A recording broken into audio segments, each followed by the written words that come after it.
Chief of the Mount Lebanon Police, Aaron Lauth, Deputy Chief Jason Haberman. Gentlemen, how are you today? Doing good, Rabbi Aaron. Thanks for having us. Thank you so Doing well. much. Good. Thank you so much for your time. Thank you for joining. I noticed both of you are in the station.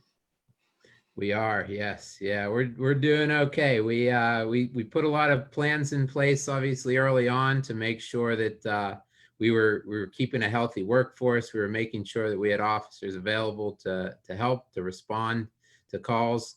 And a lot of those plans have paid off well. So yeah, we're both in the station. Our other deputy chief is working from home today. We've tried to sort of divide and conquer a little bit to make sure, again, that our administrative staff as well is also staying healthy. And we're trying to create that physical distancing within our workplace as well as many other people are doing. That's right. And I'd love to hear a little bit more about that. Police officers and first responders writ large have some really unique challenges right now, trying to protect your health while you're trying to safeguard everyone else. What have you been doing? What are some of those things that you put into place early that are serving you well right now? Yeah, great question. Yeah, we looked at this early on, obviously through our emergency management resources, not only with our department, the police department, but as the fire department, the medical rescue team South authority, the paramedics in our community. And we tried to determine ways that we could ensure that all of our staff was staying healthy to make sure we were available to help, as I mentioned. So we looked at things like scheduling. We took our department, which is typically divided up into some different units. We have a patrol unit, obviously. They're the officers that work the regular shifts. They're there to answer 911 calls, to respond to emergencies. But we also have a few other units within the police department. We have a detective unit. We have a traffic services unit. We have a crime prevention or community outreach unit. So when we looked at a possible schedule or a way to make sure that we were keeping enough officers healthy, we actually took all of those units and put everybody on patrol.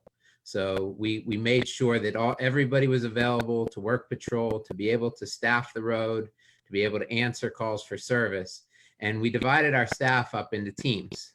Those teams were then divided into some different groups. Ultimately, what we did was 12-hour shifts. We've been working those for about 7 weeks now. We did an 8-week rotation of 12-hour shifts. And that allowed us to have a core group of officers that were here at work, but then also a core group of officers that were at home, staying safe, following the stay-at-home orders that the CDC, the governor's office, the Department of Health has put out. So in the event that we did have some sort of exposure to COVID-19 with one of our officers, and we had to put an officer in isolation, or we had to put a group of officers in isolation because of an exposure, because somebody developed symptoms, we would then have a group of officers that we could bring in that were at home staying healthy, and they could bring in and fill the ranks to make sure we were addressing some of those things. So that's scheduling. We've obviously also put in a lot of preventive measures here at the station as far as cleaning. We've done disinfectant fogging. We have health checks of all of our personnel. When we arrive at the station to begin a shift, to begin a tour of duty, our officers go through a screening. They have to take their temperature. They have to answer some health-related questions regarding symptoms and exposure. Just everything in place to make sure that we're not bringing anything here. We've also instituted some changes in how we do business. Ultimately, we've closed down the public safety building to visitor access. Again, just trying to keep any exposure out of the station where we have police officers and firefighters working. So we've closed down that access for visitors currently. We also have instituted cleaning procedures, like I mentioned. Those are for the police vehicles. The officers have to do that at the beginning and end of each of their shifts, as well as the office spaces here. And then, all the things that the governor's office, the Department of Health have put out as far as recommendations for wearing masks. Our officers are obviously following that, complying with that. We've made a lot of attempts to reserve our highest level personal protective equipment for those situations where we are going to be directly exposed to somebody that has COVID-19 or potentially has COVID-19. So we've instituted things like wearing cotton masks, wearing more disposable masks, reserving our high level, our N95 masks, our gowns, our face shields, things like that, having them available for our officers, but not utilizing them on a daily basis unless we absolutely have to. Anything I missed, Deputy Chief? No, I think you pretty much covered it. I mean, I think the bottom line is, the one thing that I think is worth mentioning is our officers, they're dealing with all of the home pressures that everybody else is, and so they've performed admirably, and we've like to think that we've struck that balance where we've given them time to do that, as well as maintaining their safety and keeping ours as well. Where, again, like the chief mentioned, where if there is an exposure, it's kept to a minimum as far as the amount of people that have been exposed to it. And, can't say enough about the community support up to this point. It really has been tremendous. I'm glad to hear it. I'm curious if you can share some generalities about some of the things you are seeing. I would hope that traffic violations, or God forbid, traffic accidents have decreased a little bit, just kind of commensurate with the number of cars on the road. But what else are you seeing as you go about business, as people are continuing to live their lives in this high pressure time? Right. Yeah.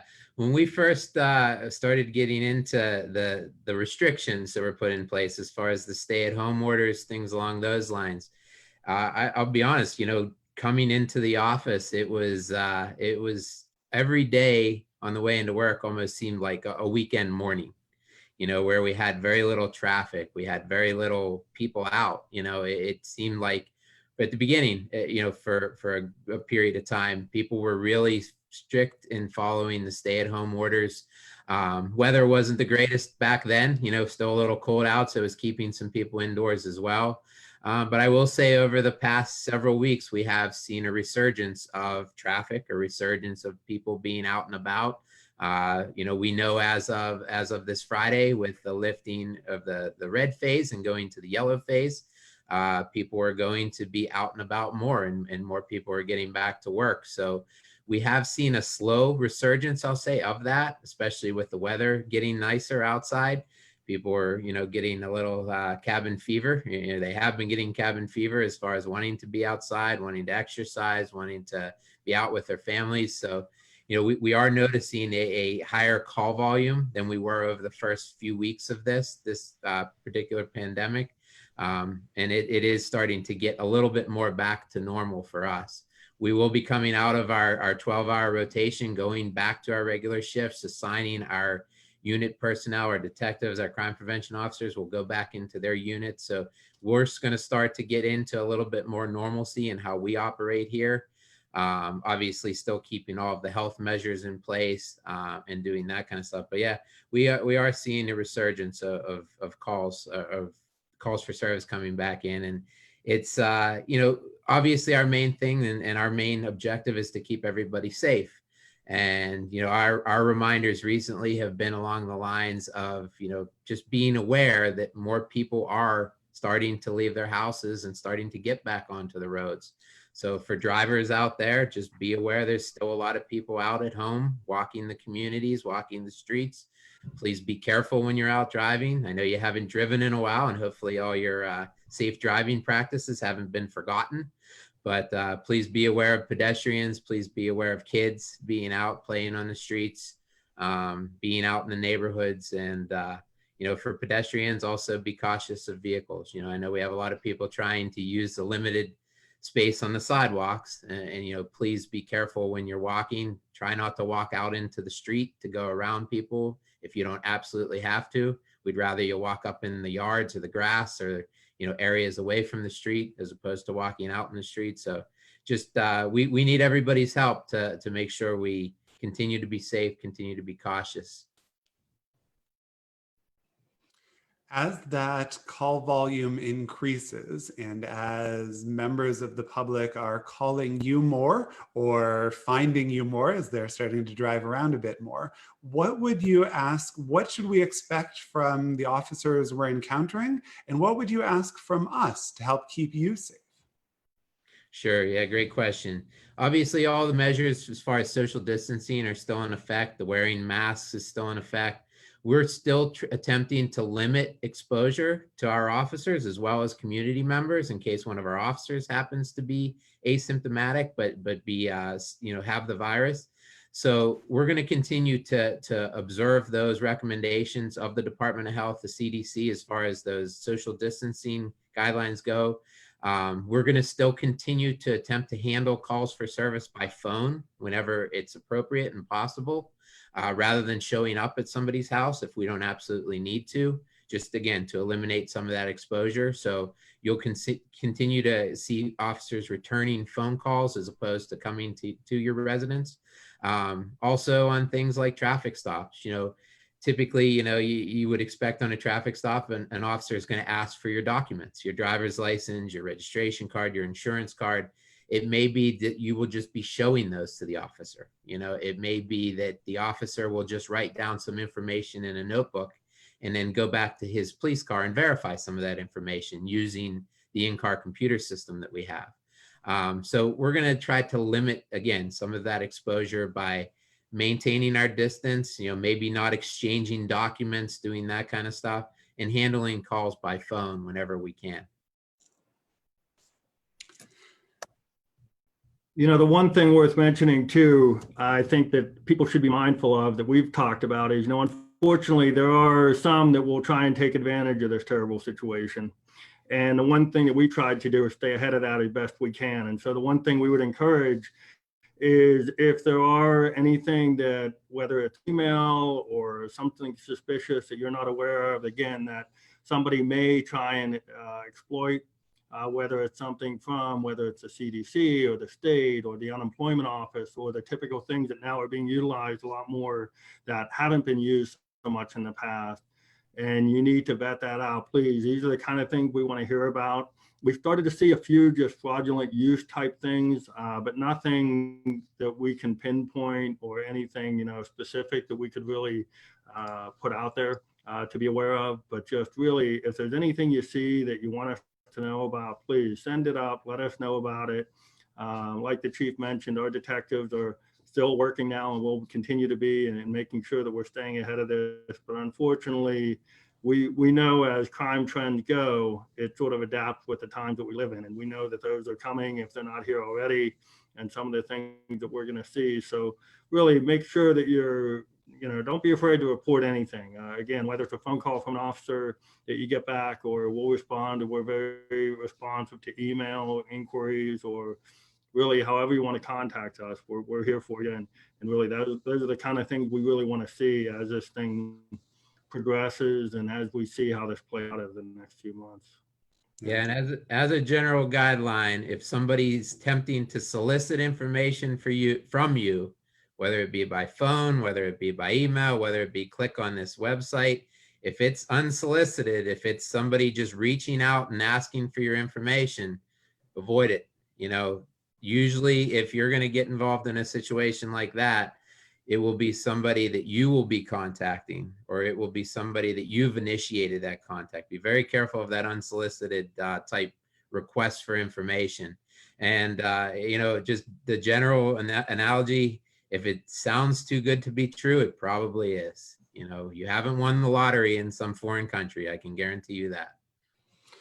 Absolutely. And in the comment box, I will post a link to a video by Philip Little from the Attorney General's office with scams that people ought to be watchful and wary of in this challenging time.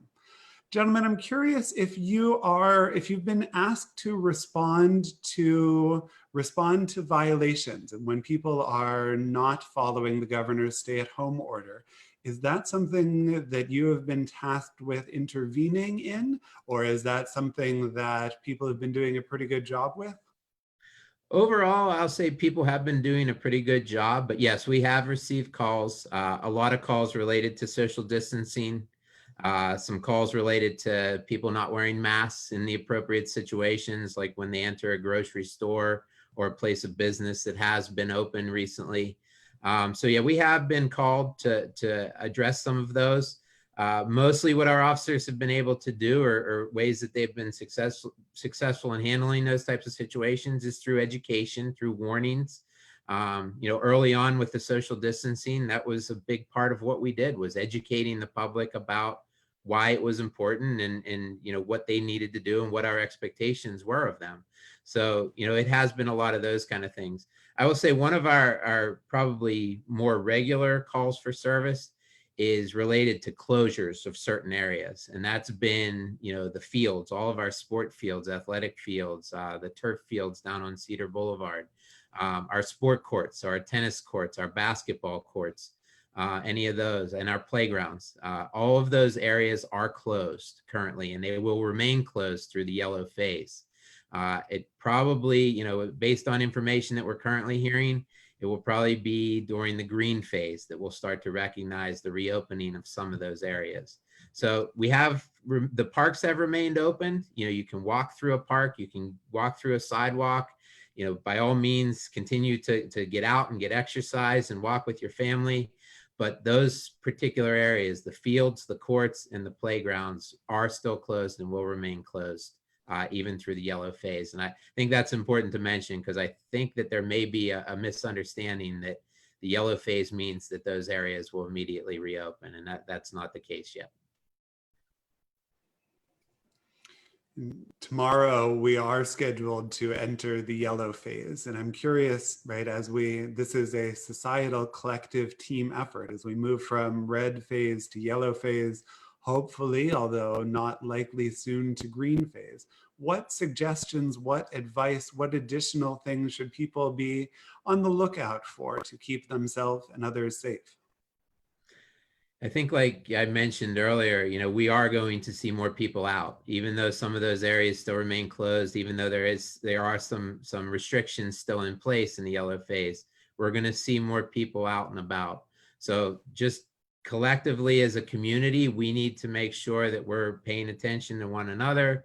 We're all being safe. We continue to report any concerns, issues, safety related things that we may have, and just generally being kind to one another. You asked the question earlier about calls that we are starting to see or continuing to see throughout this.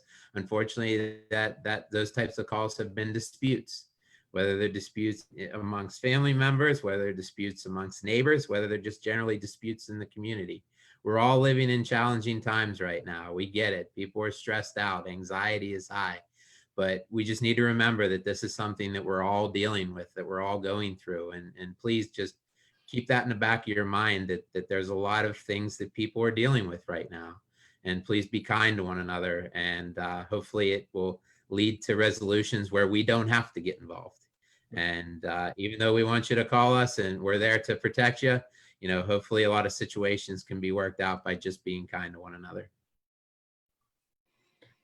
Yeah, one thing to add to that too is, Rabbi, a lot of people have had some issues related to PennDOT and related to traffic safety that are going to start to, as we go through these phases, really get reenacted for enforcement. So the one thing to really, I think, impart upon the congregation and others watching is really that to start to look at those things, whether it's your driver's license renewals and the tools available to do that, or whether it's your registration or your inspections.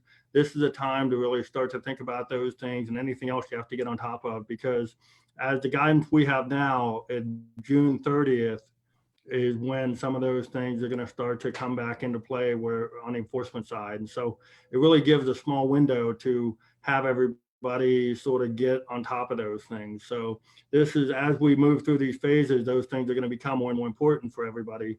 And, again, we all deal with it in our personal lives as well. And so just making sure that you're staying attuned to that and, having a plan to get those in place, whether it's reaching out to a mechanic to get your car inspected, or whether it's, looking at PennDOT's website and seeing what the availability is. I know they recently had some new guidance on driver's license renewals and different things as such. So those are the kind of things I think that it's really important to start to think about, as we sort of get back to this sense of normalcy, that really keep people sort of thinking in that frame of mind. So it'll help out whenever the faucet does turn back on a little more, that, it's not such a jolt to the system, and we can sort of ease into that whole process.